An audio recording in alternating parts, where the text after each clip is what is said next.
आइए मुन्ना, ये वाला वीडियो अपन बना रहे हैं फाइनल अकाउंट्स के सारे एडजस्टमेंट्स को डिस्कस करने के लिए। ठीक है।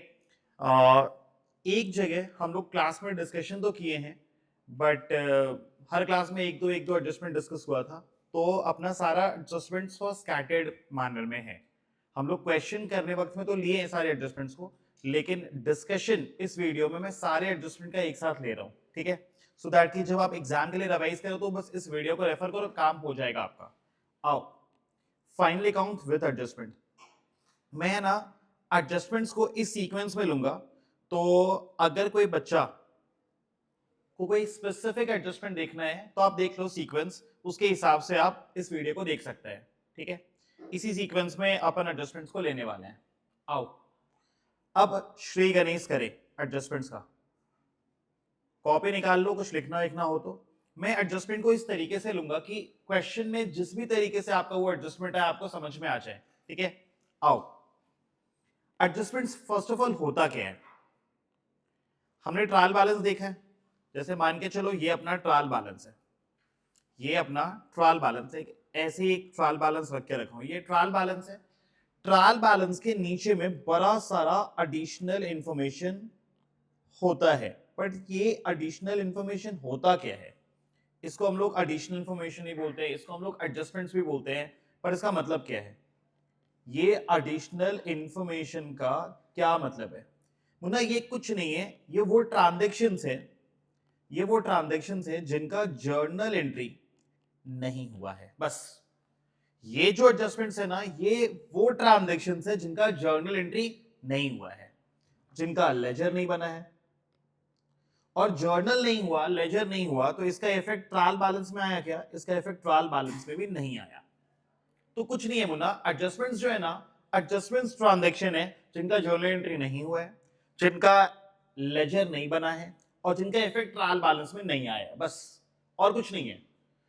तो अगर मैं वापस से दोहराऊं तो एडजस्टमेंट्स वो ट्रांजैक्शंस है जिनका जर्नल एंट्री नहीं हुआ है, जिनका लेजर में इफेक्ट नहीं आया है, और इसी कारण से वो ट्रायल बैलेंस में भी नहीं दिख रहा है। बराबर। अब पॉइंट ये है कि इन ट्रांजैक्शंस को क्या हम लोग कंसिडर करेंगे while preparation of final accounts? क्या करना चाहिए हम लोग जब फाइनल अकाउंट्स बना रहे हैं, तो क्या इन एडजस्टमेंट्स को हम लोग को कंसिडर करना चाहिए, नहीं करना चाहिए? कंसिडर तो करना चाहिए। अगर कंसिडर नहीं करेंगे तो हमारा प्रॉफिट सही सही कैसे आएगा? हमारा प्रॉफिट तो फिर गलत आएगा। अगर इस एडजस्टमेंट्स को अपन नहीं ले फिर तो प्रॉफिट गलत हो जाएगा ना, तो इसको कंसिडर तो करना पड़ेगा। फाइनल अकाउंट्स बनाने टाइम में इसको कंसिडर तो करना पड़ेगा। अब कंसिडर कैसे करें? देखो, जितना भी ट्रांजैक्शंस होता है उन ट्रांजैक्शंस को हम लोग कंसिडर करेंगे तो उसका दो इफेक्ट आएगा, एक डेबिट वाला इफेक्ट और एक क्रेडिट वाला इफेक्ट। तो यहां पे अगर मैं एक लाइन बोलूं कि जितना भी एडजस्टमेंट है, जो भी एडजस्टमेंट होगा उसका दो इफेक्ट आएगा फाइनल अकाउंट्स में, एक डेबिट वाला इफेक्ट और एक क्रेडिट वाला इफेक्ट। अब वो डेबिट वाला इफेक्ट कहीं पे भी आ सकता है, वो ट्रेडिंग में आ सकता है, वो पीएल में आ सकता है, वो बैलेंस शीट में भी आ सकता है, वो कहीं पे भी आ सकता है। क्रेडिट वाला इफेक्ट ट्रेडिंग में भी आ सकता है, पीएल में भी आ सकता है, बैलेंस शीट में भी आ सकता है। वो जब भी आएगा दो जगह आएगा, हो सकता है डेबिट क्रेडिट दोनों का इफेक्ट ट्रेडिंग में आए, हो सकता है दोनों का इफेक्ट पीएल में आए, हो सकता है एक ट्रेडिंग एक पीएल, या फिर वाइसा वर्सा। तो कोई भी परम्यूटेशन कॉम्बिनेशन में इफेक्ट आ सकते हैं, बट कुल मिला के बात यह है कि आएगा इफेक्ट दो, एक डेबिट वाला इफेक्ट और एक क्रेडिट वाला इफेक्ट। बराबर है। चलिए, अब हम लोग लाइन से एडजस्टमेंट्स देखेंगे। सबसे पहला एडजस्टमेंट है अपना क्लोजिंग स्टॉक। सबसे पहला एडजस्टमेंट क्या है? Closing stock. ये एडजस्टमेंट को लेके स्टूडेंट के बीच में कोई भी दुख दर्द नहीं रहता है। क्लोजिंग स्टॉक कहां आएगा? क्लोजिंग स्टॉक का जर्नल एंट्री। अच्छा, एडजस्टमेंट में क्या बोला? एडजस्टमेंट वो ट्रांजैक्शन है जिनका जर्नल एंट्री नहीं लगा था, जिनका डेबिट और क्रेडिट नहीं हुआ था, जिनका डबल इफेक्ट नहीं गया था।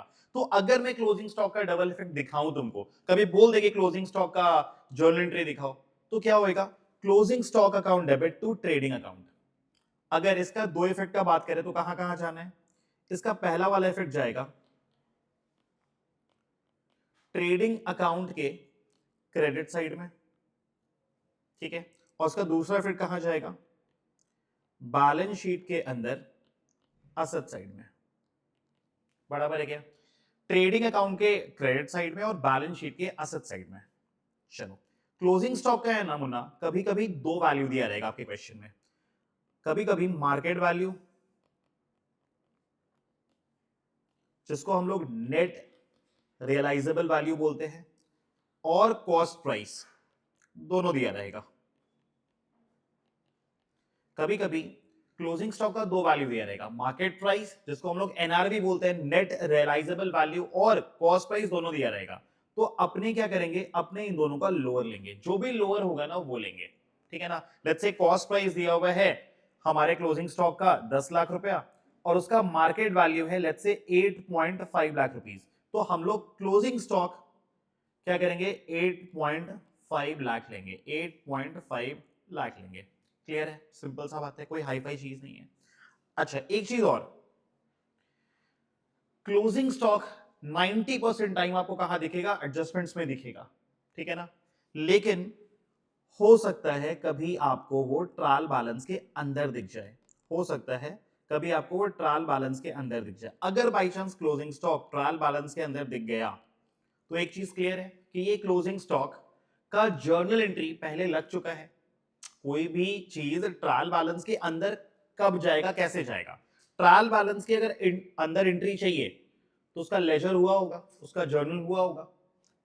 तो ये क्लोजिंग स्टॉक का एंट्री पहले ही हो चुका है, ट्रायल बैलेंस के अंदर है, तो अब ये क्लोजिंग स्टॉक दो जगह नहीं जाएगा, एक जगह ही जाएगा।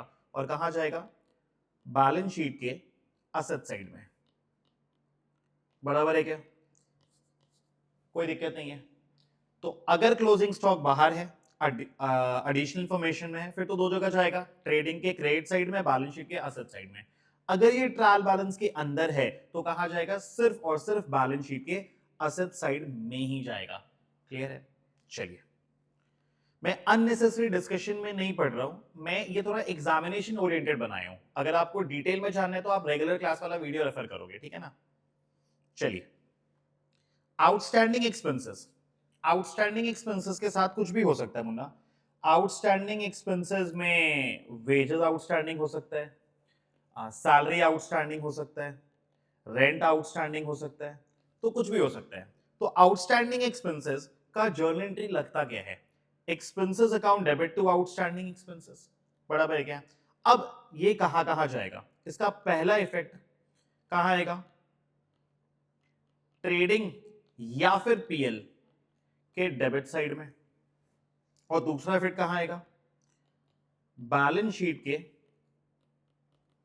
लाइबिलिटी साइड में। अब पॉइंट ये कि भैया ट्रेडिंग में भेजेंगे या पीएल में भेजेंगे, डिपेंड करता है खर्चा क्या है, डिपेंड करता है खर्चा क्या है। अगर वो मान के चलो डायरेक्ट एक्सपेंसेस है, अगर वो एक्सपेंसेस डायरेक्ट एक्सपेंसेस है तो कहां आएगा, फिर तो वो ट्रेडिंग में आएगा। अगर वो इनडायरेक्ट एक्सपेंसेस है तो कहां जाएगा, पीएल में जाएगा। क्लियर है, चलिए यहां तक क्लियर है।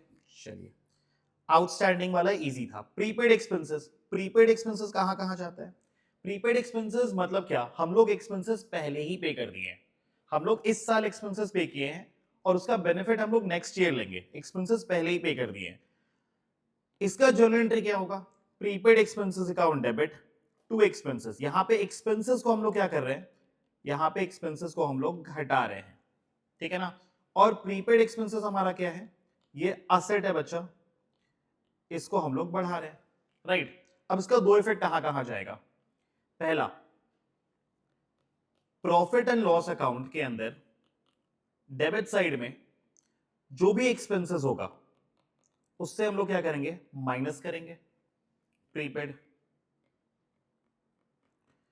और दूसरा चीज क्या करेंगे, बैलेंस शीट के अंदर असेट साइड में लिखेंगे एज प्रीपेड एक्सपेंसेस। मुन्ना इसके ऊपर मैं छोटा सा एक एग्जांपल लेना चाहता हूं, इसके ऊपर छोटा सा एग्जांपल लेना चाहता हूं। आप मान के चलिए यहां पे आपका ट्रायल बैलेंस है, और ट्रायल बैलेंस आपका है 31 मार्च 2025 का। ट्रायल बैलेंस कब का है, ट्रायल बैलेंस है 31 मार्च 25, बराबर। अब यहां पे क्या लिखा है, यहां पे लिखा है इंश्योरेंस 24,000, ठीक है ना, 24,000 रुपए का इंश्योरेंस लिख के रखा है यहाँ पे, मतलब insurance account debit to bank कितना हुआ होगा, 24,000 हुआ होगा, ठीक है ना। और एडिशनल इंफॉर्मेशन में ऐसा लिख दिया, insurance is paid up to 30th September 2025। बोल रहे इंश्योरेंस कब तक का पे कर दिया अपन, 30 सितंबर 2025 तक का। अच्छा, प्रीपेड इंश्योरेंस के बाजू में ऐसा लिख सकते हो आप, अनएक्सपायर्ड इंश्योरेंस। कभी कभी ये लोग अनएक्सपायर्ड इंश्योरेंस ऐसा वर्ड यूज करेगा, प्रीपेड इंश्योरेंस के जगह अनएक्सपायर्ड इंश्योरेंस, तो प्रीपेड एक्सपेंसेस मतलब अनएक्सपायर्ड एक्सपेंसेस। चलिए, तो यहां पे ट्रायल बैलेंस के अंदर 24,000 है और नीचे लिखा है insurance is paid up to 30 सितंबर 2025, मतलब हमने जो इंश्योरेंस पे किया है वो कब तक का पे कर दिया, 30 सितंबर 25 तक का पे कर दिया, ठीक है ना। अब हम लोग क्या माने, हम लोग यही मानेंगे। अच्छा, एक काम करो और क्लैरिटी ले आओ, एनुअल सब्सक्रिप्शन,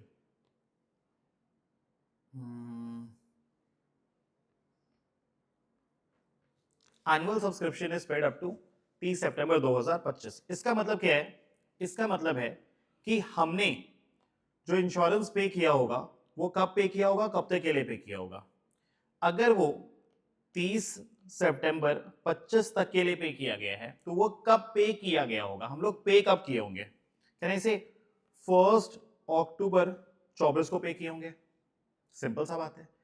अगर हम लोग एनुअल इंश्योरेंस प्रीमियम पे किए हैं तो 1 अक्टूबर को पे किए होंगे, 1 अक्टूबर को पे किए होंगे, वहां से एक साल चलेगा तो कब तक चलेगा, 30 सितंबर 25 तक।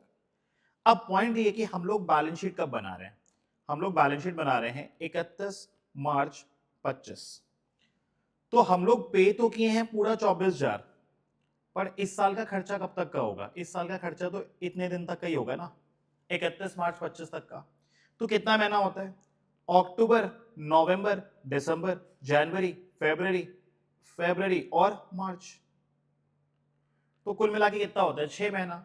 6 महीना तो बेनिफिट ले लिया अपन 6 महीना तो बेनिफिट ले लिए, और 6 महीने का बेनिफिट अपने को अगले साल मिलेगा। 4, 5, 6, 7, 8, 9, ये जो बेनिफिट है, ये अपने को अगले साल मिल रहा है, नेक्स्ट ईयर मिल रहा है।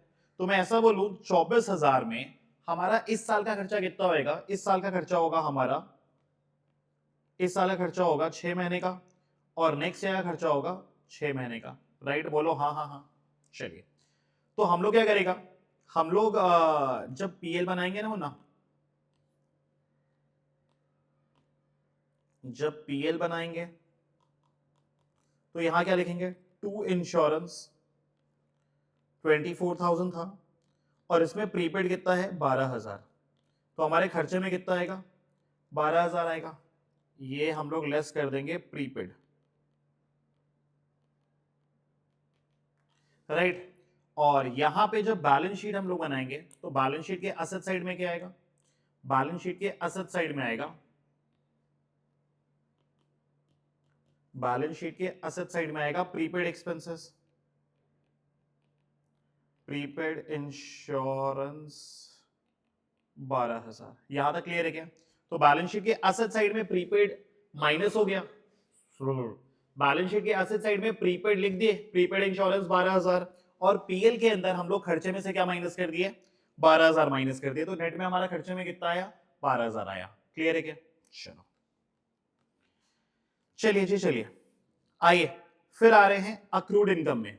अक्रूड इनकम क्या हुआ, अक्रूड इनकम भी लगभग तुम्हारे हर क्वेश्चन में रहेगा ही रहेगा, रेयरली कोई क्वेश्चन आएगा जिसमें अक्रूड इनकम ना रहे। अक्रूड इनकम मतलब क्या है ना, हम लोग इनकम कमा लिए लेकिन अपने को मिला नहीं है अभी तक, अपने इनकम कमा लिए हैं लेकिन अभी तक अपने को इनकम मिला नहीं है, ठीक है। अब देखो ध्यान से, अगर मिला नहीं है तो वो हमारा इनकम तो हो ही गया, अगर मिला नहीं है तो अपना इनकम तो हो ही गया, और चूंकि मिला नहीं है तो अपना एसेट भी बन गया, इसी कारण से हम लोग क्या कर रहे हैं, डेबिट कर रहे हैं। ये एसेट है, इसी कारण से हम लोग डेबिट कर रहे हैं, और यहां पे इनकम को हम लोग बढ़ाए हैं, मुद्दे में जा रहा है इसीलिए क्रेडिट किए। क्लियर है, तो अब ये कहां कहां आएगा, इसका पहला इफेक्ट तो प्रॉफिट एंड लॉस के क्रेडिट साइड में जो इनकम होगा ना उसमें हम लोग जोड़ देंगे, क्लियर है। और दूसरा इफेक्ट कहां आएगा, बैलेंस शीट के अंदर असेट साइड में लिखेंगे, बैलेंस शीट के अंदर असेट साइड में लिखेंगे एज अक्रूड इनकम, ठीक है। अब इसका भी एक एग्जांपल देख लो, एग्जांपल से ही क्लैरिटी आएगा। ट्रायल बैलेंस के अंदर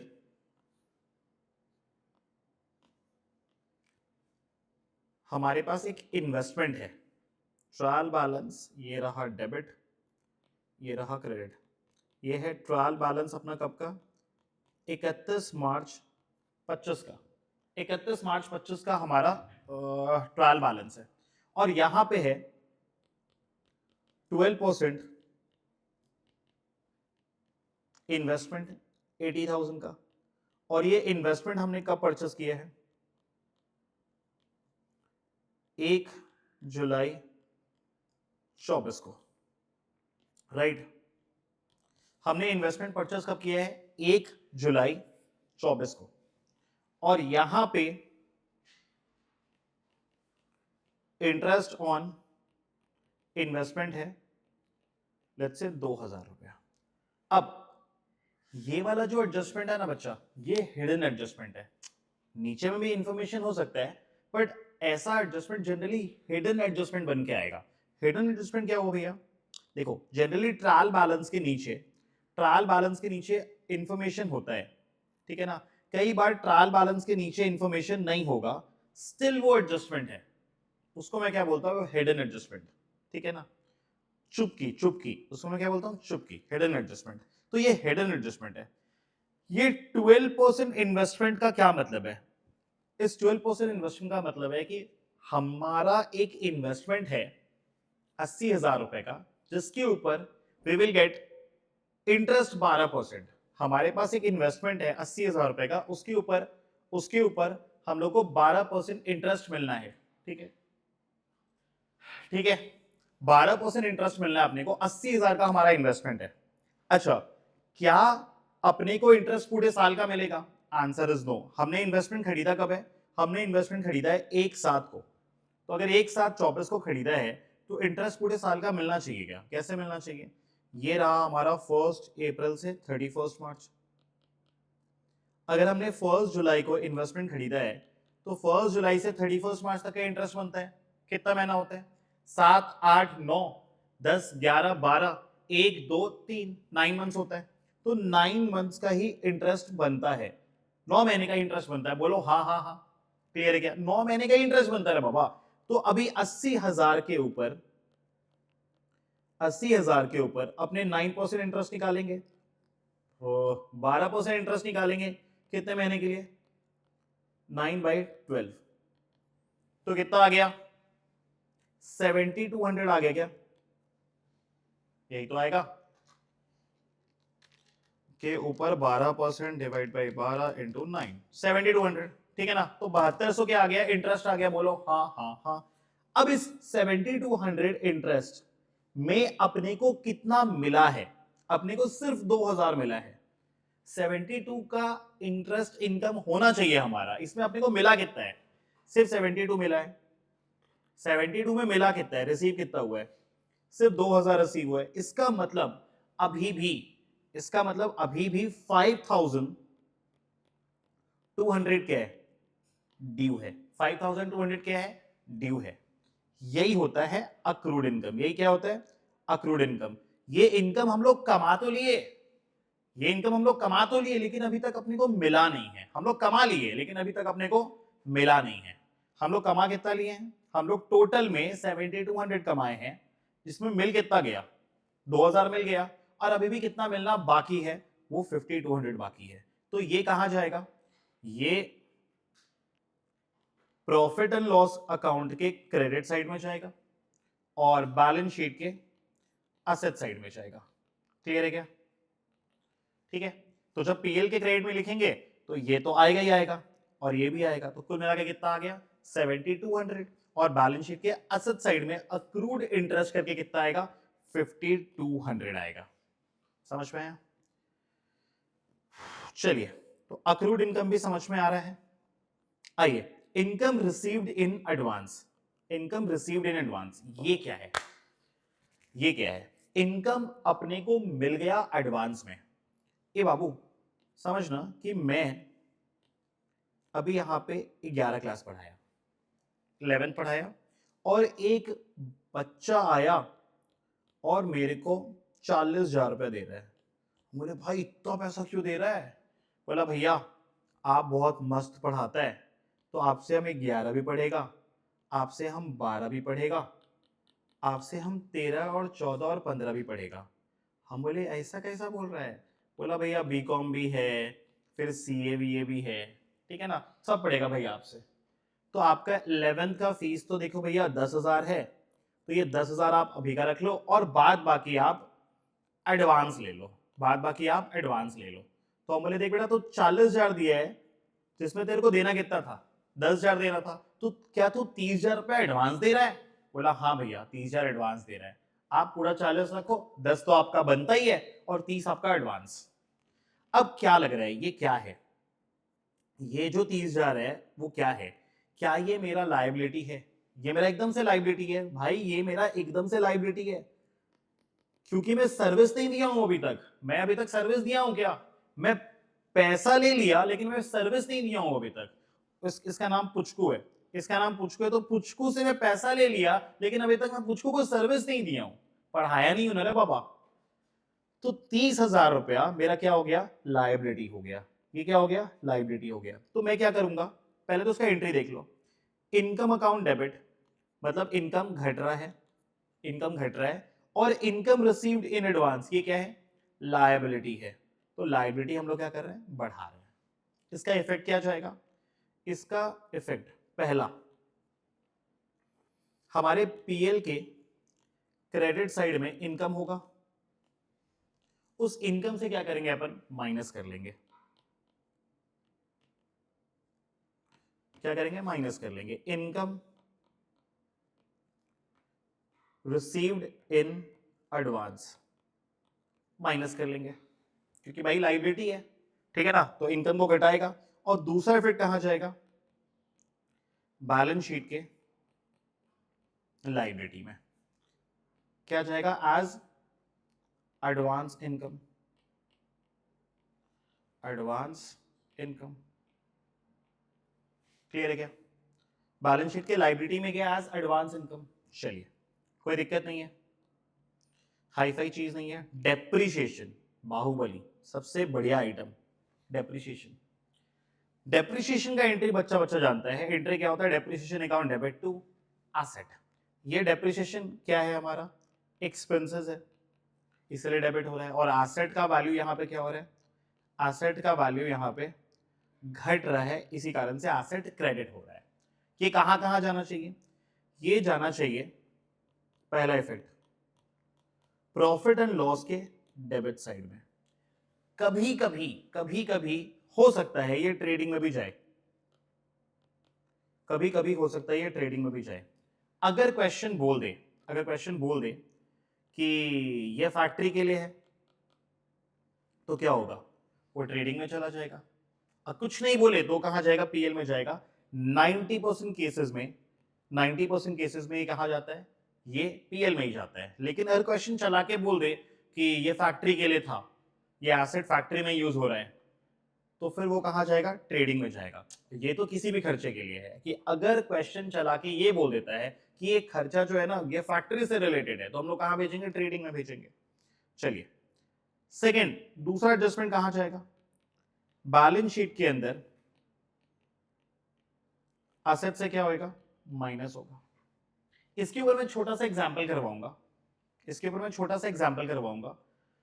depreciation along with a rectification of error, और उसके बाद एक और भी चीज है डेप्रिसिएशन में कॉल्ड प्रोविजन फॉर डेप्रिसिएशन। उसको भी लूंगा क्योंकि उसको वो आता है आपके एग्जाम में और उसको लेके आप लोग बड़े खौफ में रहते हो। चलो एक छोटू सा एग्जांपल लिखो पहले तो।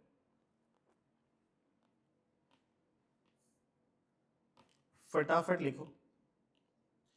ये है तुम्हारा trial balance, debit side, credit side. Trial balance कब का है? 31 मार्च 25 का ट्रायल बैलेंस है, ठीक है। और यहां पे मशीनरी क्या है, मशीनरी है 50,000 रुपया, परचेज है 2,70,000 रुपया, ठीक है। अब क्या बोल रहे हैं यहां पे, बोल रहे हैं charge depreciation on machinery 10% per annum WDV, बराबर है क्या, कि अपने को डेप्रिसिएशन कितना चार्ज करना है मशीनरी के ऊपर, 10% WDV, WDV के ऊपर 10% चार्ज करना है मशीनरी के ऊपर डेप्रिसिएशन। अब यहां पे एक बात और बोल दिया कि मशीनरी ऐसा बोल दिया कि on 1 July 2024 machinery amounting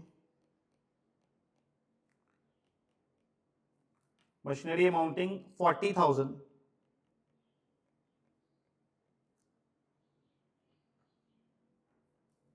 purchased but recorded in purchase book. समझ में आ रहा है? तो गलती क्या हुआ, गलती क्या हुआ कि हमने एक मशीन परचेस किया है कभी 1 जुलाई 24 को, लेकिन गलती से वो कहां चला गया है, वो गलती से चला गया है परचेज बुक में। अब परचेज बुक में मशीन जाता है क्या, परचेज बुक में मशीन जाता है क्या, परचेज बुक में तो मशीन नहीं जाता है, मशीन कहां जाता है, अगर हम लोग कैश में खरीदे तो कैश बुक में जाता है, अगर हम लोग क्रेडिट में खरीदे तो जर्नल प्रॉपर में जाता है। तो अगर अपन मशीन खरीदे तो सारा परचेज बुक में कैसे चला गया, और अगर परचेज बुक में चला गया है तो फिर वो क्या हो गया होगा, फिर वो परचेजेस में ऐड हो गया होगा, राइट। बोलो हाँ हाँ हाँ, ये तो गलती हुआ है। तो हम लोग पहले एडजस्टमेंट नंबर 1 ये वाला करें डेप्रिसिएशन वाला, या पहले अपने को ये करना पड़ेगा, पहले अपने को दूसरा वाला करना पड़ेगा, बराबर है क्या। तो आइए जी, ये रहा अपना ट्रेडिंग पीएल, इसको पीएल देखें, इसको पीएल माने, ये रहा अपना पीएल, और उसके बाजू में क्या है, उसके बाजू में बैलेंस शीट,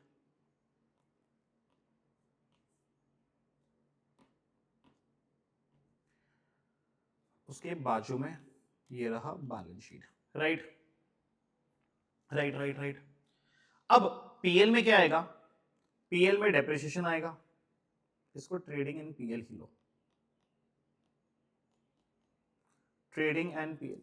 तो यहां पे क्या होगा, यहां पे परचेज था, तो परचेज के अंदर झूठ मूठ का 40,000 इंक्लूडेड है, तो 270 से अपन क्या करेंगे, 270 से अपन 40,000 तो माइनस करेंगे। ये किस चीज का है, मशीनरी परचेज का है।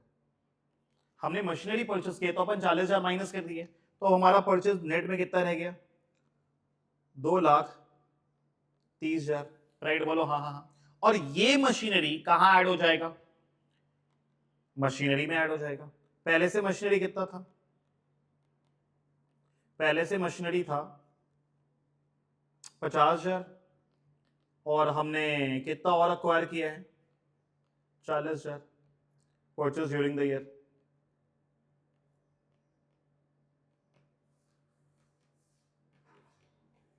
हमने पूरे साल में कितना परचेस कर लिया, और हमने 40,000 का और परचेस कर लिया, तो अब हमारा कुल मिला के मशीन कितने का हो गया, 90,000 रुपए का हो गया, बराबर है।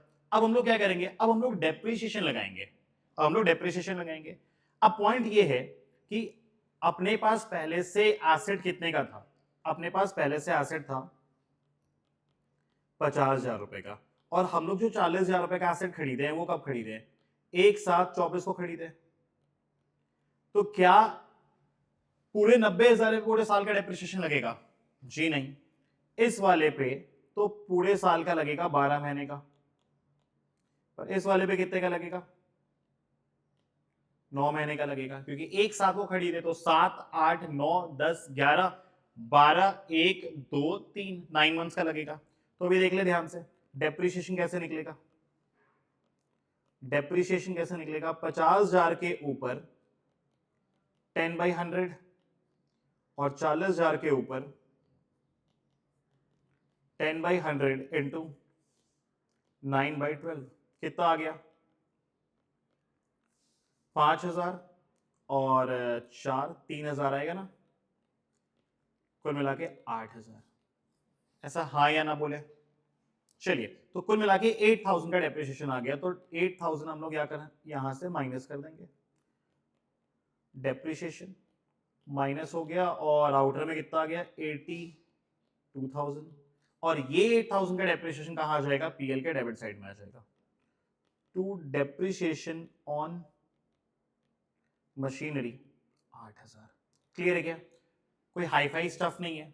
हो सकता है कुछ खर्चा हो, मशीनरी के ऊपर कुछ खर्चा हो, तो हम लोग क्या करेंगे? ऐड कर देंगे उस एसेट के वैल्यू में। ठीक है ना? चलिए बढ़ जाए आगे। अब एक बार आप लिखो provision for depreciation. Provision for depreciation यूं तो बहुत ज्यादा नहीं पूछता है, लेकिन जब भी पूछता है ना बच्चा घबरा जाता है। जब भी पूछेगा बच्चा घबरा जाता है। तो लिखें प्रोविजन फॉर डेप्रिसिएशन।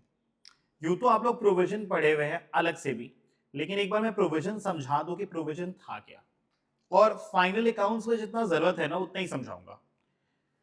आइए देखिए, मान के चले कि अगर हम लोग 2020 में एक एसेट खरीदे 10 लाख रुपए में, और 2025 उस एसेट पे डेप्रिसिएशन लग लग के वो कितने का हो गया? जैसे 7 लाख का हो गया। मतलब ओवर द पीरियड कितना डेप्रिशिएट हुआ है? ओवर द पीरियड हुआ है 3 लाख का डेप्रिसिएशन। बराबर। अगर 10 का माल, एक सेकंड रुके,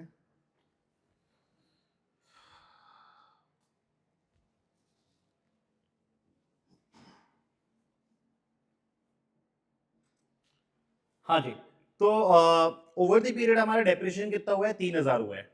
हम लोग 10 लाख में खरीदे थे 2020 में, वो 5 साल में 3 लाख रुपया डेप्रिशिएट होने का कितना बचा है? 7 लाख बचा है। तो अब ट्रायल बैलेंस जब बनेगा ना, तो ट्रायल बैलेंस में क्या आएगा? देखो, ट्रायल बैलेंस के अंदर आपका मशीनरी हो सकता है 7 लाख दिख रहा हो, या फिर आपका ट्रायल बैलेंस के अंदर मशीनरी दिख रहा हो 10 लाख और प्रोविजन फॉर डेप्रिसिएशन दिख रहा हो 3 लाख। अब ये दोनों चीज एक ही है। यहां पे अगर कोई प्रोविजन नहीं है, सिर्फ मशीनरी है, तो हम लोग क्या मानेंगे? हम लोग ये मानेंगे कि वो क्या है? नेट प्राइस पे है। ये क्या है? ये नेट प्राइस पे है। और अगर प्रोविजन फॉर डेप्रिसिएशन भी है, इसका मतलब ये मशीनरी किस पे है? ग्रॉस अमाउंट पे। और इसका टोटल डेप्रिसिएशन, इसका टोटल डेप्रिसिएशन कितना है? 3 लाख रुपया। बुद्धि में जा रहा है? बोलो हाँ हाँ हाँ। लॉजिकल है। अगर आपके ट्रायल बैलेंस में सिर्फ और सिर्फ आपको दिख रहा है मशीनरी, इसका मतलब वो मशीनरी किस पे है? नेट प्राइस पे। उसमें डेप्रिसिएशन माइनस हो चुका है आज तक का। ठीक है ना? आज तक का डेप्रिसिएशन माइनस हो चुका है। मतलब मे बी इस साल का नहीं हुआ हो, इस साल का नहीं हुआ हो, लेकिन अभी तक का डेप्रिसिएशन माइनस हो गया है। जैसे हम लोग जो लास्ट क्वेश्चन किए, तो हम लोग ये, यहां कहां गया? अरे किधर गया? ये रहा।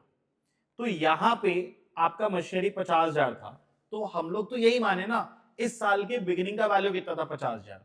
क्या हम लोग 50,000 में इसको बाय किए होंगे? मे बी अपन इसको बाय किए होंगे, मे बी इसको बाय किए होंगे हम लोग 90,000 में। Maybe we have purchased this asset for 80,000, maybe purchase for 80,000। Let's say 80,000 में परचेज किए होंगे, और ओवर द पीरियड इसके ऊपर डेप्रिसिएशन लगा होगा 30,000 का, और ये आज कितने का है? आज ये 50,000 का है। हो सकता है। ठीक है ना? अपने को पता नहीं है कितने में बाई किए हैं, लेकिन अगर मान के चलो यहां पे प्रोविजन है 3 लाख रुपए का, इसका मतलब हम लोग बाय किए हैं 10 लाख में, और ओवर द पीरियड हमारा 3 लाख डेप्रिशिएट हुआ है। बराबर है। और अगर सिर्फ 7 लाख ही दिख रहा है, इसका मतलब, इसका मतलब इसका इस साल के बिगिनिंग का 7 लाख रुपए का वैल्यू है। हम लोग पहले कभी परचेस किए होंगे, किस अमाउंट में परचेस किए अपने को नहीं पता। ओवर द पीरियड डेप्रिसिएशन लगने के बाद आज इसका वैल्यू कितना है? इस साल के बिगिनिंग में इसका वैल्यू कितना है? 7 लाख है। राइट? बोलो हाँ हाँ हाँ। चलिए, तो ये चीज तो क्लियर हो गया कि अगर ट्रायल बैलेंस के अंदर प्रोविजन है, अगर ट्रायल बैलेंस के अंदर प्रोविजन है, इसका मतलब है कि हमारा जो एसेट है वो किस पे है? कॉस्ट प्राइस पे है। अब सुनो, अब छोटा सा एग्जांपल समझ में आ जाएगा। करना क्या है, ये रहा आपका ट्रायल बैलेंस,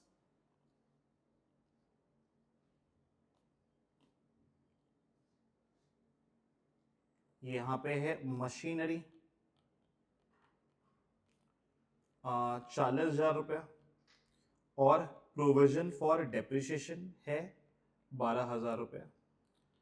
ये है आपका trial balance, debit side credit side. Provision जब भी रहेगा वो क्रेडिट साइड में ही रहेगा, प्रोविजन जब भी रहेगा वो क्रेडिट साइड में ही रहेगा, क्योंकि प्रोविजन लायबिलिटी होता है, आपको पता है। आइए, और यहां पे बोल रही है डेप्रिशिएट मशीनरी बाय 10% WDV। अब WDV बोला है तो आप डेप्रिसिएशन 10% किस पे लगाओगे, क्या 40,000 पे लगाओगे या 40,000 माइनस 12,000 जो अमाउंट आता है उस पे लगाओगे। WDV में जो रिड्यूस्ड बैलेंस है उस पे लगाते हैं अपने, तो अपने डेप्रिसिएशन कितना लगाएंगे, डेप्रिसिएशन आएगा 40,000 एसेट का वैल्यू है और उस पे आज तक का डेप्रिसिएशन 12,000 है, तो जब 40,000 में 12,000 माइनस करेंगे तो अपने पास नेट वैल्यू आया, रिड्यूस्ड बैलेंस आया और उसके ऊपर क्या करेंगे अपन 10% डेप्रिसिएशन, तो कितना आ गया 28,000 के ऊपर 10% तो 2800 बराबर है। एक बार देख के सेटिस्फाई हो जाओ, 40,000 कॉस्ट प्राइस था, उस पे आज तक का डेप्रिसिएशन 12,000, तो कितना हो गया 28,000, 28,000 के ऊपर 10% 2800। और अब यहाँ पे क्या आएगा, यहाँ पे क्या आएगा पीएल में,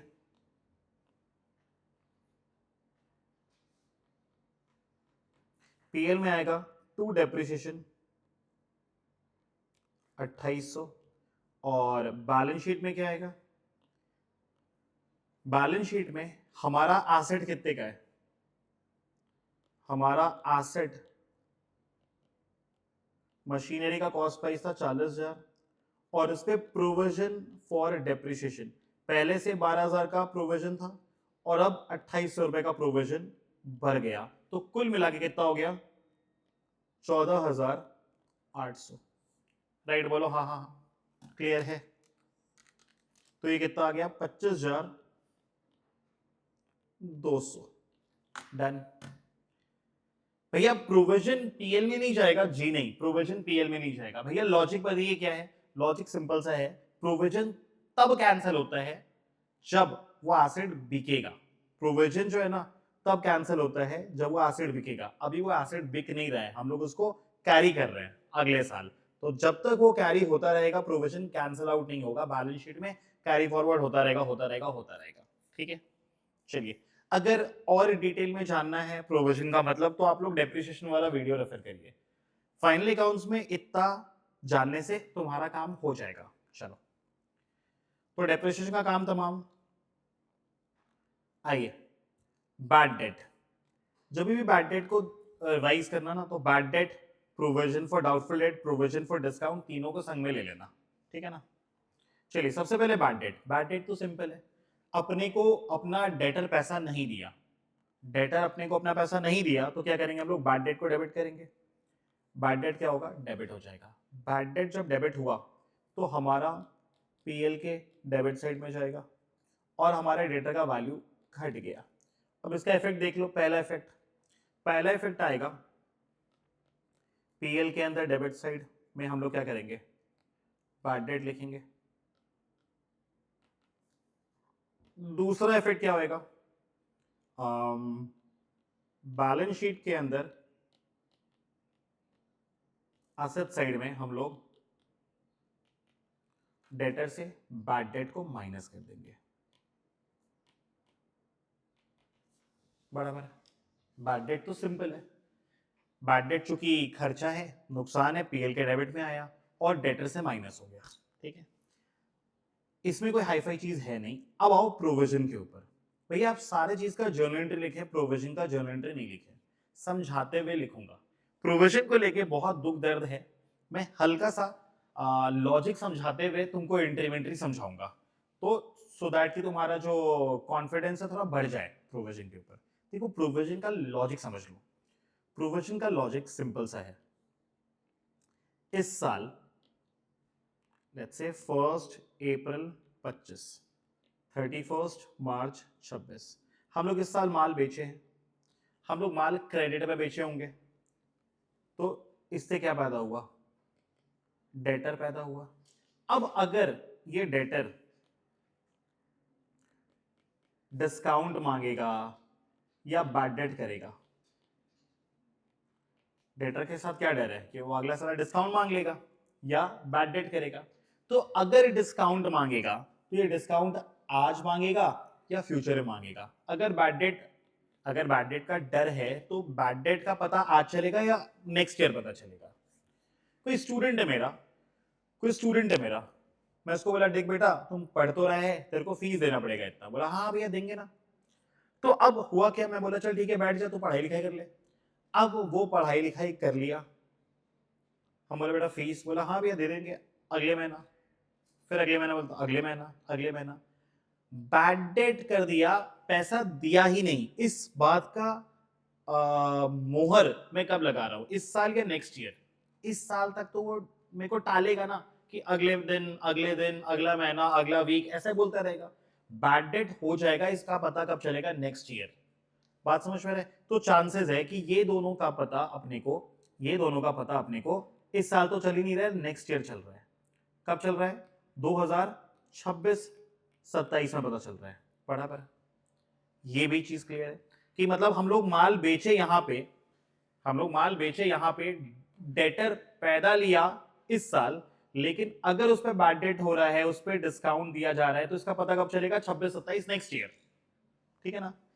तो अब यार ये तो झंझट वाला बात हो गया, साला सेल्स लिख रहे हैं इस साल और बैड डेट और डिस्काउंट लिखेंगे नेक्स्ट ईयर। ये तो गलत ही है, ये तो ऐसा ही हो गया ना।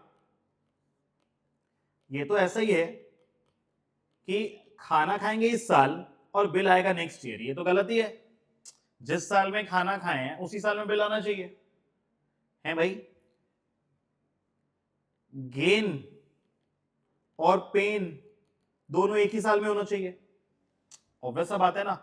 आज इनकम हो रहा है, इनकम रिकॉर्ड कर रहे हैं इस साल में और एक्सपेंसेस रिकॉर्ड कर रहे हैं नेक्स्ट ईयर में, तो गलत है ना। इस एक्सपेंसेस को भी आप कब रिकॉर्ड करो, इस एक्सपेंसेस को भी यहां से काट के यहां लेके आओ, एक्सपेंसेस को भी इधर ही लिखो, इसी साल का इनकम इसी साल में एक्सपेंसेस भी लिखो। ये लॉजिक समझ में आ रहा है। अगर इस साल का डेटर बैड डेट करता है तो रिकॉर्डिंग इस साल में होना चाहिए, इस साल के डेटर को डिस्काउंट दे रहे हैं तो रिकॉर्डिंग इस साल में होना चाहिए। सिंपल सा बात है। अब जभी भी 1/4/25/31 मार्च 26 जब भी कोई खर्चा इस साल का होगा लेकिन उसका कंफर्मेशन आगे साल में मिलने वाला है, उसका कंफर्मेशन नेक्स्ट ईयर मिलने वाला है, मतलब अमाउंट को लेके हम लोग क्या है, अनसर्टेन है, श्योर नहीं है। बैड डेट तो होगा अपने को पता है, डिस्काउंट भी मांगेगा अपने को पता है। अगर हम लोग 1 लाख रुपए का डेटर बनाए हैं तो 1 लाख का 1 लाख नहीं आएगा, कुछ ना कुछ तो बैड डेट होगा ही होगा, कुछ ना कुछ तो डिस्काउंट देना ही पड़ेगा। तो एक्सपेंसेस को लेके तो हम लोग श्योर हैं कि एक्सपेंसेस तो होगा, लॉस होगा, अपने को पता है, लेकिन उसके अमाउंट को लेके हम लोग क्या है, डाउटफुल है। हम लोग क्या बनाएंगे, हम लोग बनाएंगे प्रोविजन। क्या बनाएंगे, प्रोविजन। ठीक है ना। क्या बनाएंगे हम लोग, प्रोविजन फॉर दैट एक्सपेंस। अगर हम लोग का डर है बैड डेट का तो प्रोविजन फॉर बैड डेट। अगर हमारा डर है डिस्काउंट का तो प्रोविजन फॉर डिस्काउंट। अगर हमारा डर है टैक्सेस का तो प्रोविजन फॉर टैक्स। अगर हमारा डर है डैमेजेस का कि इस साल हम लोग हमसे कुछ कांड हो गया है, अब क्लेम शायद अपने से नेक्स्ट ईयर मांगे, तो प्रोविजन फॉर डैमेजेस। क्लियर है क्या। तो हम लोग प्रोविजन बनाएंगे खर्चे की। अब खर्चे का प्रोविजन कब बना रहे हैं, जब अपने एक्सपेंसेस को लेके श्योर हैं कि भैया ये खर्चा तो होगा, लेकिन उसके अमाउंट को लेके हम लोग डाउटफुल है, तो हम लोग क्या करेंगे, प्रोविजन बनाएंगे। बराबर है क्या। क्लियर। वापस से एक बार तुम लोग अपने एंड पे बोल लो, जो भी रिकॉर्डिंग देख रहा है वो भी बोल लो कि प्रोविजन कब बनेगा, जब हम लोग खर्चे को लेके सर्टेन है कि हाँ खर्चा तो होगा, लेकिन उसके अमाउंट को लेके अनसर्टेन है, हम लोग क्या बनाएंगे, प्रोविजन बनाएंगे। तो provision for bad debt, provision for discount कब बनेगा, जब हम लोग बैड डेट को लेके श्योर है कि हाँ बैड डेट तो होगा, अमाउंट को लेके श्योर नहीं है, तो हम लोग क्या करेंगे, प्रोविजन बनाएंगे। जब हम लोग डिस्काउंट को लेके श्योर है कि डिस्काउंट तो देना पड़ेगा, लेकिन उसके अमाउंट को लेके अनसर्टेन है, हम लोग क्या बनाएंगे, प्रोविजन फॉर डिस्काउंट बनाएंगे। क्लियर है? प्रोविजन क्यों बनाएंगे? क्योंकि सिंपल सा बात है, जिस साल में गेन रिकॉर्ड किए हैं उसी साल में पेन भी रिकॉर्ड करना है। सिंपल सा बात है ना। इसी साल, जिस साल में हम लोग इनकम रिकॉर्ड किए हैं, उस इनकम से रिलेटेड एक्सपेंसेस भी तो उसी साल में रिकॉर्ड होना चाहिए। अगर सेल्स रिकॉर्ड किए इस साल में, तो उस सेल से जो डेटर बना है और वो डेटर जो पैसा नहीं देगा वो भी इसी साल में रिकॉर्ड होना चाहिए। तो जिस साल में इनकम उसी साल में एक्सपेंसेस। बराबर है? बोलो हाँ हाँ हाँ। क्लियर है? चलिए, आई होप ये समझ में आ गया। अगर समझ में नहीं आया होगा बाई चांस, तो फिर अब जो एडजस्टमेंट समझा रहा हूं जैसे ऐसे वैसे ऐसे कर लेना, काम खत्म। आओ, अब प्रोविजन का पहले तो जर्नल एंट्री भी लिख लो। Profit and loss account debit to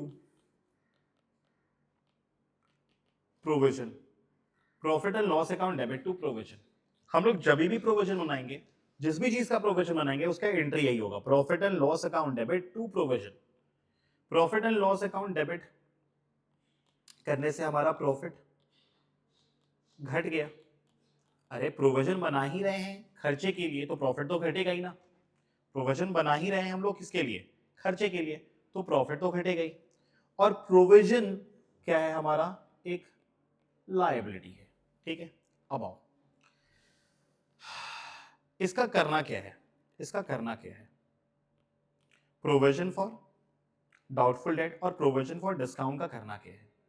बच्चा ये चीज जो है ना, पहला कहां आएगा, प्रॉफिट एंड लॉस अकाउंट के डेबिट साइड में आएगा।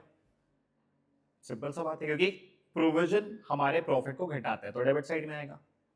और दूसरा कहां आएगा, बैलेंस शीट के अंदर डेटर से माइनस होगा, माइनस होगा। पहले क्या माइनस होगा, सबसे पहले तो बैड डेट अगर है तो बैड डेट माइनस होगा, सबसे पहले तो बैड डेट माइनस होगा। उसके बाद provision for doubtful debt minus होगा, और उसके बाद जो अमाउंट आएगा ना उसमें से क्या माइनस होगा, प्रोविजन फॉर डिस्काउंट। क्लियर है क्या? तो सबसे पहले क्या माइनस होता है, सबसे पहले बैड डेट माइनस होता है। बैड डेट माइनस होने के बाद जो अमाउंट आता है उसमें प्रोविजन फॉर डाउटफुल डेट हम लोग माइनस करते हैं, और provision for doubtful debt minus होने के बाद क्या लगता है, प्रोविजन फॉर डिस्काउंट लगता है। अब ये वाला पंचायती सुन के शायद आपको समझ में उस लेवल पे नहीं आया हो, तो मैं क्या कर रहा हूं, एक छोटा सा एग्जांपल ले रहा हूं, छोटा सा नहीं बढ़िया एग्जांपल ले रहा हूं, और उससे सब कुछ क्लियर हो जाएगा। ठीक है, चलिए एग्जांपल लिखिए।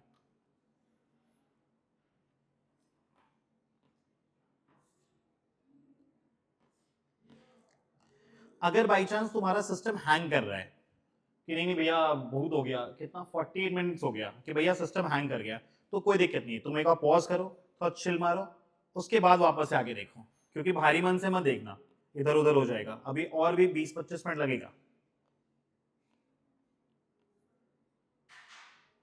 ये रहा डेबिट, ये रहा क्रेडिट, ये रहा ट्रायल बैलेंस। ठीक है जी, यहां पे डेटर है,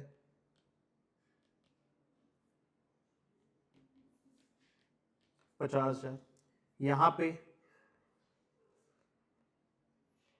बैड डेट है 2,000, यहां पे प्रोविजन फॉर डाउटफुल डेट है 1,000, यहां पे डिस्काउंट है 800। ठीक है जी, और एडिशनल इंफॉर्मेशन क्या है, फर्दर बैड डेट है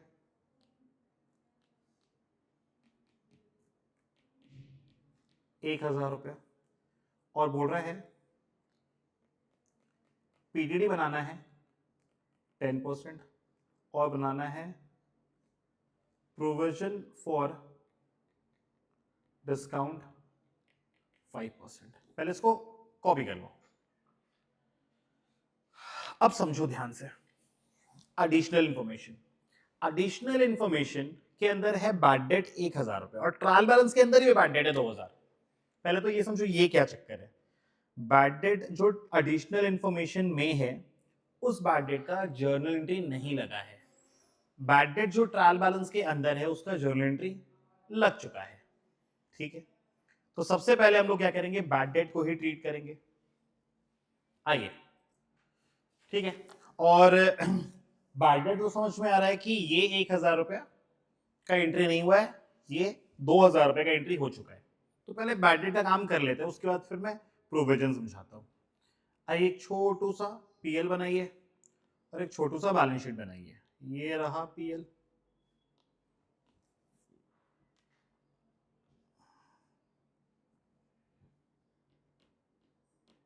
और ये रहा बैलेंस शीट।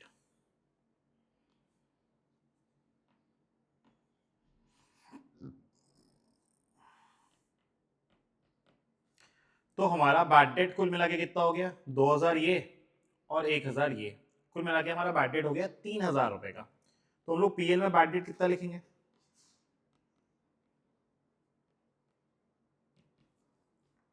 3,000 लिखेंगे। आप दिखाइएगा 2,000 प्लस 1,000, ठीक है जी। तो बैड डेट तो लिख दिए 3,000, और डेटर से कितना माइनस होगा, क्या डेटर से भी 3,000 माइनस होगा? डेटर हमारा था 50,000 रुपए का, जो भी बैड डेट ट्रायल बैलेंस के अंदर है उसका एंट्री लग चुका था, ठीक है ना। जो ट्रायल बैलेंस के बाहर है वो हमारा फर्दर बैड डेट है, सिर्फ वही माइनस होगा, सिर्फ 1,000 बैड डेट माइनस होगा।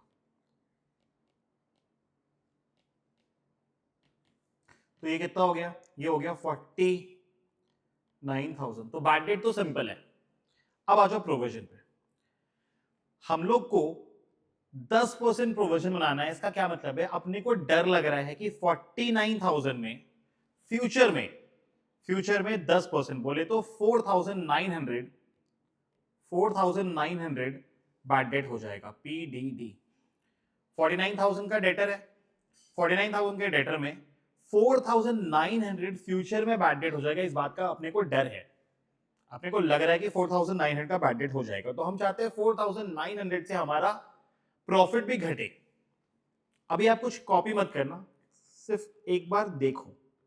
तो हम चाहते हैं कि प्रॉफिट भी घटे 4,900 से, ठीक है ना। तो हम लोग प्रॉफिट भी घटा दिए और हम लोग डेटर से भी माइनस कर दिए। पर भैया एक बात बताओ, ये प्रोविजन तो लायबिलिटी था, तो यहाँ ये तो यहाँ आना चाहिए, ठीक है ना। ना हम लोग लायबिलिटी में नहीं लिख के, या तो लायबिलिटी में लिखते तो यहां लिखते, तो यहां नहीं लिख के हम लोग एसेट से माइनस किए हैं। प्रोविजन क्रेडिट ही होता है, कोई भी प्रोविजन क्या होता है, क्रेडिट ही होता है। कोई भी प्रोविजन क्रेडिट ही होता है, लायबिलिटी होता है। तो हम लोग या तो क्रेडिट साइड लायबिलिटी साइड में लिखते हैं, या फिर हम लोग एसेट साइड से माइनस कर रहे हैं। तो भैया हम लोग क्रेडिट लायबिलिटी साइड में लिख सकते हैं क्या, मत लिखना, एसेट से माइनस करना। कि कोई भी प्रोविजन अगर किसी एसेट पे बनता है ना, तो एसेट से माइनस होता है, ठीक है। चलो, तो प्रोविजन फॉर डाउटफुल डेट हम लोग एसेट से माइनस किए और पीएल के डेबिट में लिख दिए।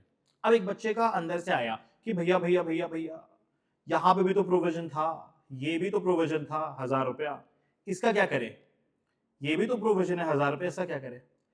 ट्रायल बैलेंस के अंदर जो प्रोविजन है ना मुन्ना, ये कौन सा प्रोविजन है,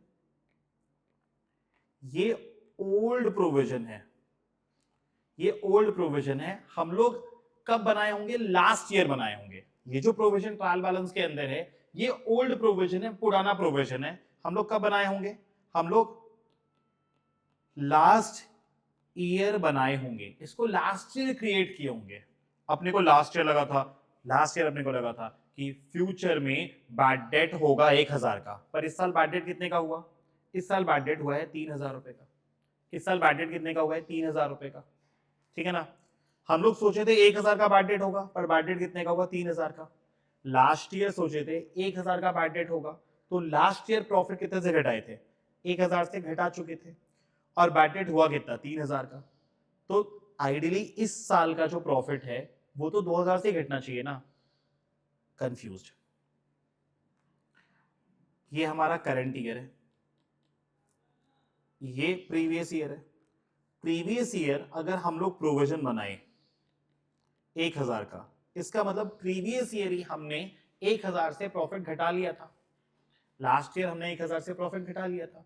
अपने को लगा था कि आगे चल के बैड डेट होगा 1,000 का, पर बैड डेट हुआ कितना, बैड डेट हुआ, अगर 1,000 का ही बैड डेट होता फिर तो कोई दिक्कत ही नहीं था, पर बैड डेट कितने का हुआ, 3000 का, तो हमारा फर्दर मतलब एक्स्ट्रा बैड डेट कितना 2000 था, ठीक है, तो 2000 से पीएल हिट करना चाहिए ना, तो पुराना वाला जो प्रोविजन है उसको हम लोग कैंसिल करेंगे। अब 4900 हम लोग बनाए हैं, पुराना वाला कैंसिल करेंगे, तो कैंसिल करने के लिए पीरियड यहां लिखते, पुराना वाला पीरियड यहां लिखते।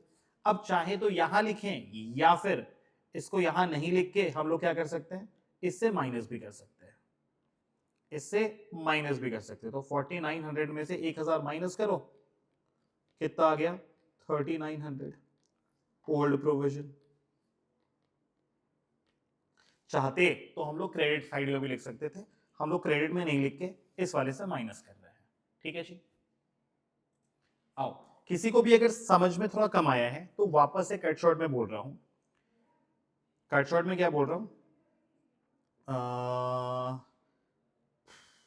क्या हम क्या बोला, पीएल के अंदर डेबिट करना है और डेटर से माइनस करना है, तो क्या 4900 हम लोग पीएल के अंदर डेबिट लिखें, हाँ लिखें, और डेटर से माइनस किए, हाँ माइनस किए।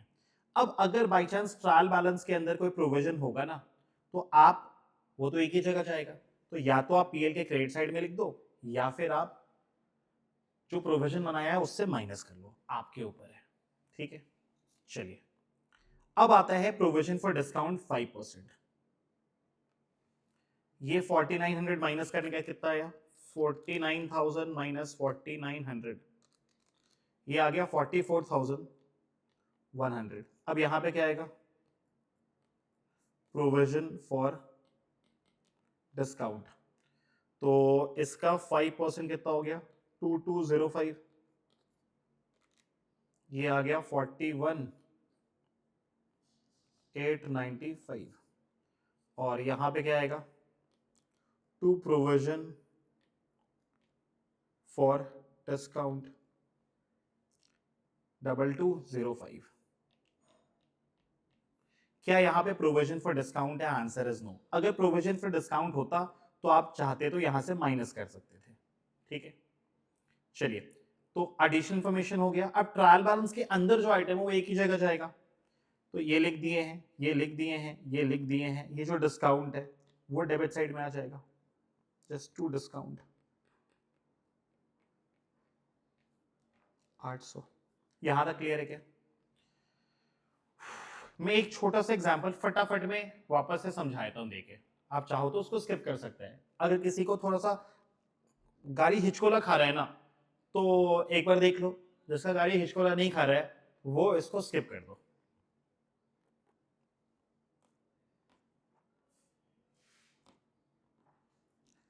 सिंपल सा बात है बच्चा, कि अगर ट्रायल बैलेंस के अंदर लेट्स से डेटर है, लेट्स से 10,000 रुपया, पहले से आपका पीडीडी है 500 और बैड डेट है 300, और फर्दर पीडीडी बोल रहा है बनाने के लिए 10%, क्लियर है।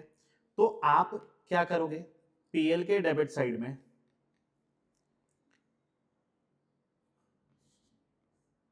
पीडीडी कितना बनाओगे, डेटर है आपका 10,000, 10,000 का डेटर, आप पीडीडी बनाओगे कितना 1,000, आउटर में कितना आया 9,000, और ये 1,000 किधर आएगा, पीएल के डेबिट में आएगा। क्या आपके पास पहले से कोई प्रोविजन है 500 रुपए का प्रोविजन पहले से भी है, तो आप चाहो तो इस प्रोविजन को 1,000 आपका इस साल का प्रोविजन है, चाहो तो 500 रुपया पुराना वाला प्रोविजन को इससे माइनस कर लो, ओल्ड प्रोविजन, और यहां कितना आएगा 500, बराबर, इतना ही सा बात है। और ये 300 किधर आएगा, ये तो इधर आएगा ही आएगा, बैड डेट, ठीक है। चलिए, क्लियर है, क्लियर है, प्रोविजन वाला पोर्शन क्लियर है। इंटरेस्ट ऑन कैपिटल सिंपल सा चीज है, इंटरेस्ट ऑन कैपिटल का एंट्री क्या होता है, interest on capital account debit to capital, ठीक है। अगर इंटरेस्ट ऑन कैपिटल आया तो वो कहां कहां जाएगा, पीएल के डेबिट में आ जाएगा, पीएल के डेबिट साइड में आएगा, और दूसरा चीज कहां जाएगा, बैलेंस शीट के अंदर कैपिटल में आप क्या करना, जोड़ देना, ठीक है ना, क्योंकि यहां पे क्या हो रहा है, कैपिटल भर रहा है और ये आपका एक्सपेंसेस है। हालांकि ये एक्सपेंसेस नहीं होता है, ये एप्रोप्रिएशन होता है, लेकिन 11th में आप इसको पीएल के अंदर ही डेबिट करना, क्योंकि टीचर ही वही करवाते हैं। आइए, इंटरेस्ट ऑन ड्राइंग का एंट्री क्या होता है, drawing account debit to interest on drawing. इसका दो इफेक्ट कहां कहां आएगा, ये आप कैपिटल से माइनस करेगा क्योंकि ड्राइंग्स है ना, और दूसरा आप पीएल के क्रेडिट साइड में भेजेगा। यहां तक चीज क्लियर है। चलिए, ये दोनों सिंपल सिंपल चीज था। अब goods used for personal use, अगर प्रोप्राइटर मालिक अपने खर्चे के लिए, अपने यूज के लिए कोई गुड्स निकाल लिया, फॉर एग्जांपल हमारा दुकान था लेट्स से कैलकुलेटर का, हमारा काम था कैलकुलेटर का, और घर में मेरा छोटा भाई है, वो बोला भैया भैया मेरे को एक कैलकुलेटर चाहिए। हमारे टेंशन मत ले, दुकान से ले आएगा हम कैलकुलेटर। तो मैं गया दुकान और दुकान से निकाला 2 कैलकुलेटर और लेके चला गया घर, कि एक छोटा भाई यूज करेगा, एक छोटी बहन यूज करेगी, बराबर है क्या। तो अभी हमारा स्टॉक कम हो गया ना, एंट्री क्या मारेंगे, drawings account debit to purchase. Effect wise बात करें तो क्या आएगा, परचेज से माइनस होगा, परचेज से माइनस होगा, और दूसरा इफेक्ट क्या होगा, बैलेंस शीट के अंदर कैपिटल से क्या करेंगे, कैपिटल से भी माइनस करेंगे। चलिए यहां तक क्लियर है। तो परचेज से माइनस हुआ और बैलेंस शीट में कैपिटल से माइनस होगा, क्योंकि ड्राइंग्स तो कैपिटल से माइनस ही होता है। यहां पे भी तो क्या है ना, इंटरेस्ट ऑन ड्राइंग में भी ड्राइंग्स डेबिट हुआ था, यहां पे भी ड्राइंग्स डेबिट हुआ था, तो ये दोनों ही क्या होगा, कैपिटल से माइनस हो जाएगा। चलिए बड़े, not a big deal. Again this is also simple. Goods given as charity, हम लोग एज अ चैरिटी गुड्स को बांट दिए, हम लोग का कुछ माल था, हम लोग उसको दे दिए एज चैरिटी, तो हमारा एक्सपेंसेस है चैरिटी, तो एक्सपेंसेस है तो डेबिट ही होगा, और हमारा परचेज क्या होगा, घट जाएगा। तो इसका दो इफेक्ट, पहला ट्रेडिंग के अंदर परचेज से माइनस करो, परचेज से माइनस करो चैरिटी बोल के, और दूसरा इफेक्ट यहां जाएगा बैलेंस शीट के अंदर, एक भगवान चैरिटी था ना, सॉरी सॉरी सॉरी, पीएल के अंदर डेबिट में लिख दो एक्सपेंसेस, एक्सपेंसेस किस नाम से, चैरिटी के नाम से, ठीक है ना, क्योंकि हम लोग गुड्स दिए हैं एज चैरिटी, तो चैरिटी के नाम से आ जाएगा और परचेज से माइनस हो जाएगा, ठीक है। जब जब परचेज क्रेडिट हो रहा है परचेज से माइनस होगा, जब जब परचेज क्रेडिट हो रहा है तो परचेज से माइनस होगा, जब जब परचेज क्रेडिट हो रहा है मतलब परचेज से माइनस होगा, ठीक है। अब ये बड़ा इंपॉर्टेंट है, goods lost in fire, insurance claim received. अगर आपका सामान गुड्स जल गया तो एंट्री क्या होगा, loss by fire to purchase. अगर गुड्स जला है तो परचेज होगा, अगर मान के चलो कोई दूसरा एसेट जला है, loss by fire to purchase, तो चूंकि हमारा नुकसान है तो डेबिट हुआ, लॉस है तो डेबिट हुआ, और हमारा परचेज वापस से घट गया, ठीक है। तो कहां कहां आएगा, पहला इफेक्ट तो ट्रेडिंग में परचेज से माइनस हो जाएगा, और दूसरा इफेक्ट कहां आएगा, प्रॉफिट एंड लॉस के डेबिट साइड में आएगा, क्या बोल के, लॉस बाय फायर बोल के, ठीक है ना। अब देखो ध्यान से, ये तो चलो सिंपल है। इंश्योरेंस क्लेम रिसीव जब भी है ना, गुड्स लॉस बाय फायर होता है ना, तो इंश्योरेंस का बात आ सकता है। तो इंश्योरेंस क्लेम अगर रिसीव्ड है, मतलब इंश्योरेंस कंपनी अपने को पैसा दे दिया, अगर पैसा दे दिया तो फिर क्या होएगा, bank account debit to loss, हमारा लॉस घट जाएगा, तो हम लोग क्या करेंगे, इसका इसका पहला इफेक्ट बैलेंस शीट के अंदर हम लोग क्या करेंगे, बैंक में ऐड करेंगे, क्योंकि पैसा मिला है भाई, ऐड होगा। दूसरा हम लोग प्रॉफिट एंड लॉस के अंदर डेबिट साइड में जो लॉस बाय फायर लिखे है ना उसको कम कर देंगे, ठीक है ना, जितना भी इंश्योरेंस क्लेम मिला है उस अमाउंट से। बराबर है क्या? बोलो हाँ हाँ हाँ। इसके ऊपर एक एग्जाम्पल कर लेते हैं, इसके ऊपर एक एग्जाम्पल कर लेते हैं। अच्छा, एग्जाम्पल लिखने से पहले एक चीज समझ लो, चलो पहले एग्जाम्पल करते हैं उसके बाद समझते हैं। ट्रायल बैलेंस के अंदर तुम्हारा परचेज है लेट्स से 50,000,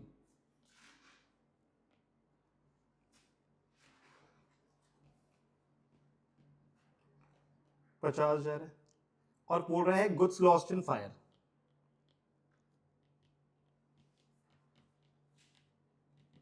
आग में झुलस गया, कितने रुपए का माल? 4,000 रुपए का माल। और बोल रहा है इंश्योरेंस क्लेम रिसीव्ड कितना? 70%। इंश्योरेंस क्लेम रिसीव्ड कितना? 70% ऑफ लॉस। जितना लॉस हुआ ना उसका 70% मिल गया। बराबर है, तो 4,000 का 70% कितना हो गया? 2,800 मिल गया। बराबर है क्या? चले जी चले। तो अब कहां कहां इसका इफेक्ट आएगा? परचेस से कितना माइनस होगा? परचेस से तो पूरा ही माइनस होगा भाई, जितने से स्टॉक घटा है परचेस से तो उतना ही माइनस होगा। ये अपना ट्रेडिंग एंड पीएल है, और ये है अपना बैलेंस शीट।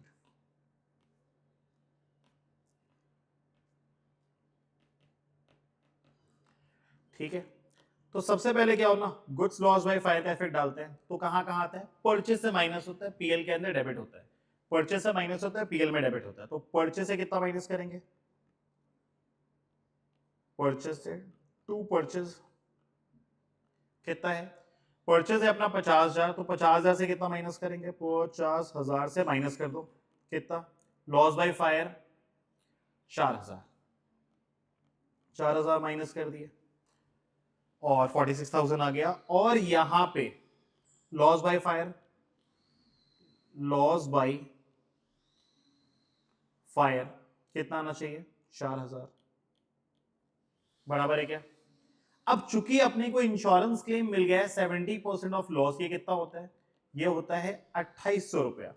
तो 2,800 रुपया अपने को मिल गया इंश्योरेंस कंपनी से। तो अपना लॉस क्या 4,000 ही रहेगा? लॉस 4,000 नहीं रहेगा साहब। इंश्योरेंस क्लेम कितना मिल गया? 2,800 मिल गया इंश्योरेंस क्लेम। तो अभी हमारा नेट में लॉस कितना आएगा? अभी हमारा नेट में लॉस कितना हो जाएगा? नेट में लॉस हो जाएगा हमारा, इतना नीचे कर दो भाई, इंश्योरेंस क्लेम। तो नेट में हमारा नुकसान कितना हो गया? 1,200, क्योंकि 4,000 का नुकसान हुआ है, उसमें 2,800 तो मिल ही गया। तो नेट में नुकसान कितना है? 1,200 रुपए का। और चूंकि पैसा मिल गया है तो क्या होगा? बैंक का जो भी बैलेंस होगा उसमें ऐड हो जाएगा इंश्योरेंस क्लेम 2,800। अब एक चीज इसमें सुन लो खाली, यहां पे क्या था ना, यहां पे इंश्योरेंस क्लेम रिसीव्ड था।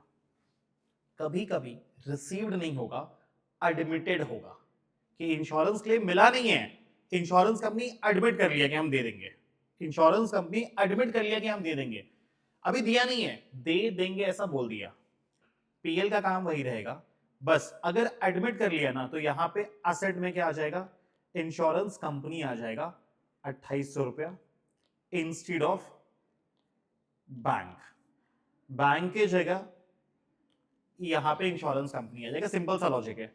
अगर पैसा मिल गया तब तो बैंक में ही ऐड होना चाहिए, अगर पैसा मिला नहीं है, मिलेगा, एडमिटेड है, उस केस में क्या होगा? उस केस में इंश्योरेंस कंपनी आएगा, बैंक में ऐड नहीं होगा। इसमें तो हाई फाई कुछ बात है भी नहीं। अगर मिल गया होता तो फिर हम लोग बैंक में ऐड करते, अगर मिला नहीं है, मिलेगा, एडमिटेड, इंश्योरेंस क्लेम एडमिटेड, तो फिर हम लोग इंश्योरेंस कंपनी करके दिखाते हैं। चलिए, मैनेजर्स कमीशन, इसको लेके बहुत दुख रहता है। मैनेजर कमीशन मुन्ना कुछ नहीं है, सिर्फ और सिर्फ एक आउटस्टैंडिंग एक्सपेंसेस है। आउटस्टैंडिंग एक्सपेंसेस है तो कहां आता है? देखो, स्टार्टिंग में सीखे थे आउटस्टैंडिंग एक्सपेंसेस कहां कहां जाता है? ट्रेडिंग या पीएल में डेबिट होता है और बैलेंस शीट के लायबिलिटी में आता है, तो भैया मैनेजर्स कमीशन ट्रेडिंग में तो जाएगा नहीं, पीएल में जाएगा, तो पीएल के अंदर डेबिट और बैलेंस शीट में लायबिलिटी में। तो लिख लो आउटस्टैंडिंग एक्सपेंसेस है, कहां कहां जाएगा, पहला इफेक्ट पीएल के डेबिट साइड में आएगा और दूसरा बैलेंस शीट के लायबिलिटी में आएगा। अब कहानी यहां पे क्या है ना, यहां पे कहानी इफेक्ट का है ही नहीं, यहां पे कहानी है कमीशन के अमाउंट का, कमीशन के अमाउंट का कहानी है, अमाउंट को लेके झोलझाल है। अब यहां पे दो चीज हो सकता है, कभी कभी बोल सकता है कि मैनेजर, ये है अपना मैनेजर, तो मैनेजर को कमीशन मिला 10% on profit before charging such commission, on profit after charging such commission, ये अलग अलग, यहां पे दो अलग अलग लैंग्वेज यूज कर सकता है, एक बिफोर चार्जिंग सच कमीशन और एक आफ्टर चार्जिंग सच कमीशन। मैं एक छोटा सा एग्जांपल लेके अमाउंट कैलकुलेशन समझा रहा हूं, अमाउंट कैलकुलेट होने के जाएगा कहां, वो तो पीएल के डेबिट में और बैलेंस शीट के लायबिलिटी साइड में, ठीक है। आओ अमाउंट समझा रहा हूं, मान के चलिए हाइपोथेटिकल फिगर ले रहा हूं, हाइपोथेटिकल फिगर ले रहा हूं, ये आपका पीएल है, ये आपका पीएल है,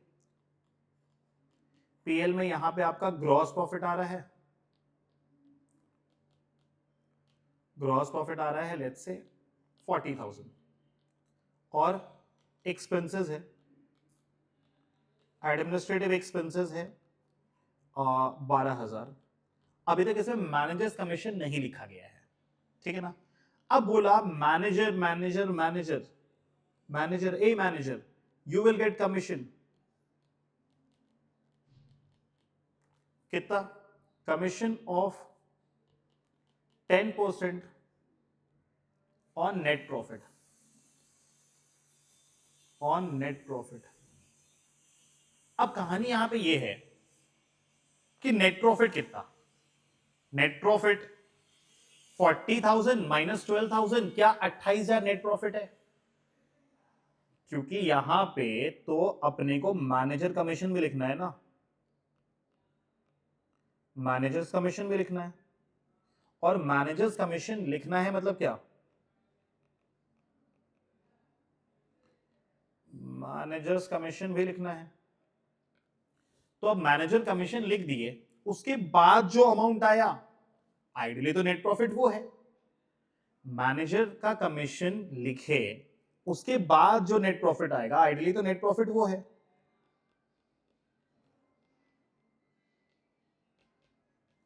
तो 40,000 माइनस 12,000 आ रहा है 28,000, क्या 10% उस अमाउंट पे मिलेगा, 28,000 में मिलेगा, या फिर 28,000 में जो मैनेजर कमीशन माइनस होगा उसमें मिलेगा, बराबर है क्या।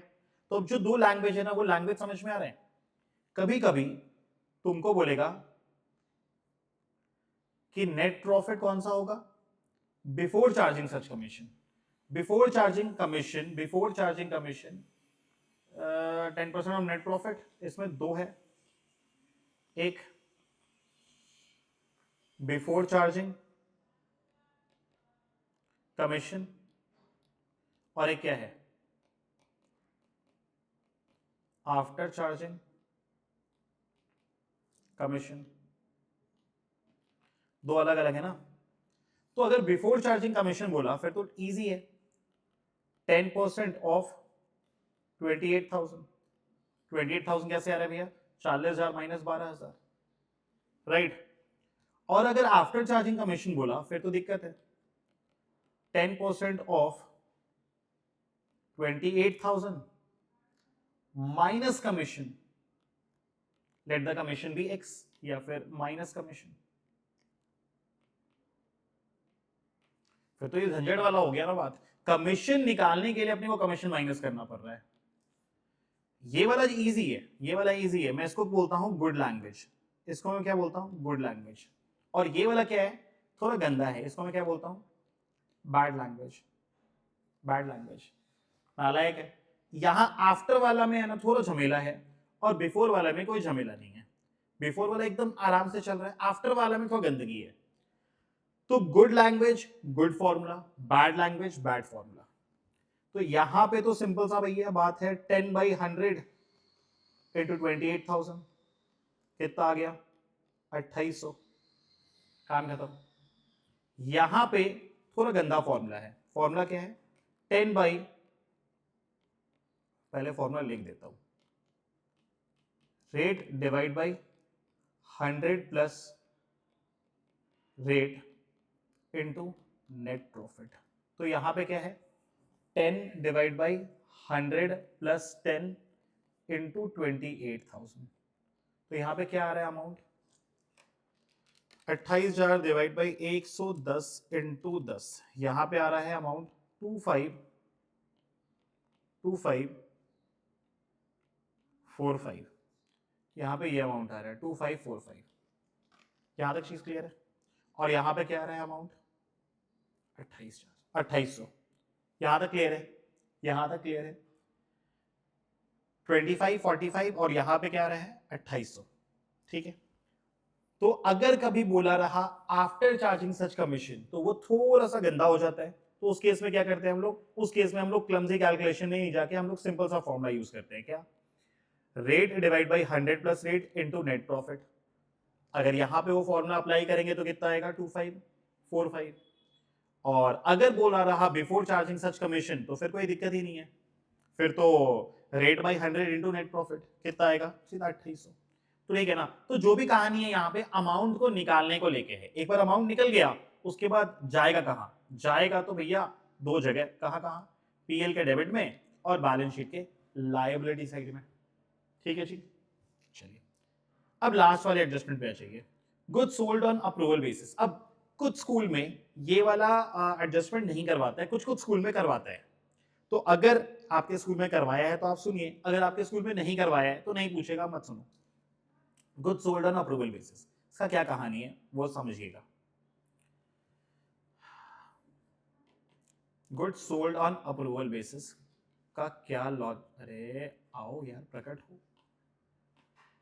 आप देखें, ये आपका ईयर है 1 अप्रैल से लेके 31 मार्च। अगर मान के चलो आपके पास कोई कस्टमर आया 27 मार्च को, 27 मार्च को, और 27 मार्च को आया और आप उसको माल बेचे कितने का, 10,000 रुपए का। उसका कॉस्ट प्राइस कितना था, उसका कॉस्ट प्राइस था 6,000। ये आदमी जब माल लेके जा रहा है ना, तो ये बोल रहा है कि भैया हम ये माल रख भी सकते हैं और वापस भी कर सकते हैं। होता है ना, आप भी जब फ्लिपकार्ट से माल मंगवाते हो, कोई भी चीज मंगवाते हो, तो आप उसको रख भी सकते हो, वापस भी कर सकते हो। आपको मिलता है वक्त 30 दिन के आसपास का, कि 30 दिन में या तो रख लो या वापस कर दो, तुम्हारे ऊपर है। तो ये भी बोला कि हम इसको रख भी सकते हैं, वापस भी कर सकते हैं। तो हम बोले देख भाई, अगर तेरे को रखना है वापस करना है, तुम फैसला ले लेना 5 अप्रैल तक, 5 अप्रैल तक या तो हाँ कर देना या ना कर देना। तो 5 अप्रैल तक तो उसके पास वक्त है, मोहलत है, ठीक है ना। तो अब क्या होगा, 27 तारीख को हम लोग क्या करते हैं, इसका सेल्स का एंट्री लगाते हैं, सेल्स का एंट्री लगाते हैं। अब जब 31 मार्च को हम लोग फाइनल अकाउंट्स कर रहे हैं ना, जब 31 मार्च को हम लोग फाइनल अकाउंट्स बना रहे हैं, तो हम लोग क्या करेंगे, हम लोग क्या करेंगे, चूंकि ये सेल्स कंफर्म तो हुआ नहीं है, चूंकि ये सेल्स कंफर्म्ड तो अभी तक हुआ नहीं है, तो हम लोग क्या करेंगे, हम लोग इस सेल्स को कैंसिल करेंगे। क्या करेंगे, इस सेल्स को कैंसिल करेंगे। हम बोले ना रे भाई, इसको सेल्स नहीं मानेंगे, सेल्स को कैंसिल करेंगे। और सेल्स को कैंसिल करेंगे तो एंट्री क्या आएगा, sale account debit to debtor, बराबर है क्या। मतलब इसका इफेक्ट क्या हुआ, पहला तो सेल से माइनस करेंगे और दूसरा डेटर से भी माइनस करेंगे। समझ में आ रहा है। ये वाला एडजस्टमेंट अगर आया ना, तो ध्यान रखना पहले ये वाला एडजस्टमेंट करना है, इसके बाद provision for bad debt, provision for discount करना है, ध्यान रखना, बराबर है क्या। तो क्या होगा, सेल से माइनस होगा और दूसरा क्या हो गया, डेटर से माइनस होगा, क्योंकि हम लोग क्या कर रहे हैं यहाँ पे, सेल्स को कैंसिल कर रहे हैं।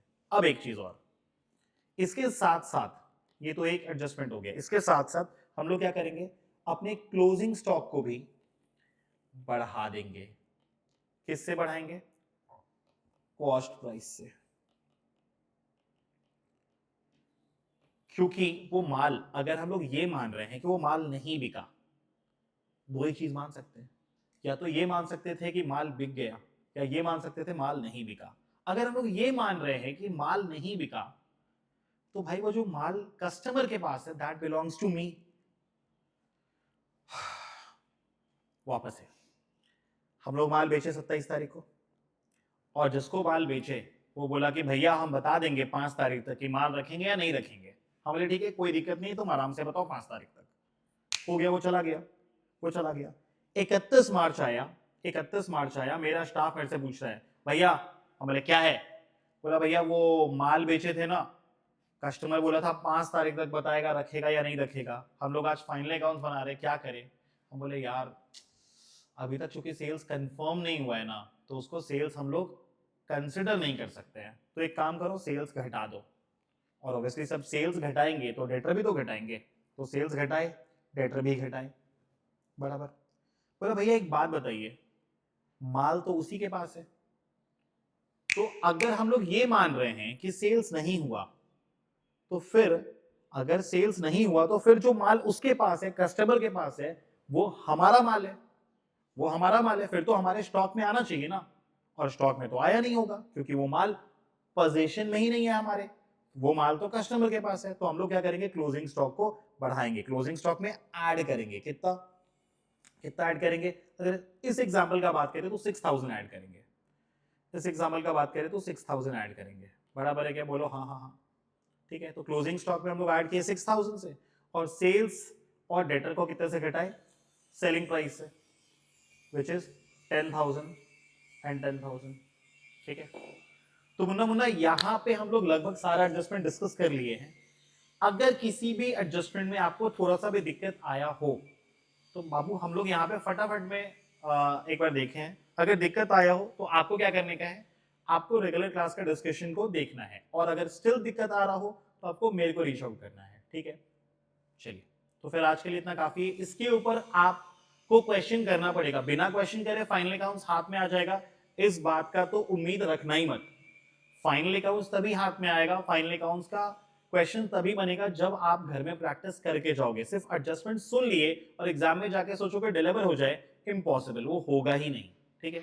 चलिए, तो फिर आज के लिए इतना काफी, मुन्ना, बाय बाय।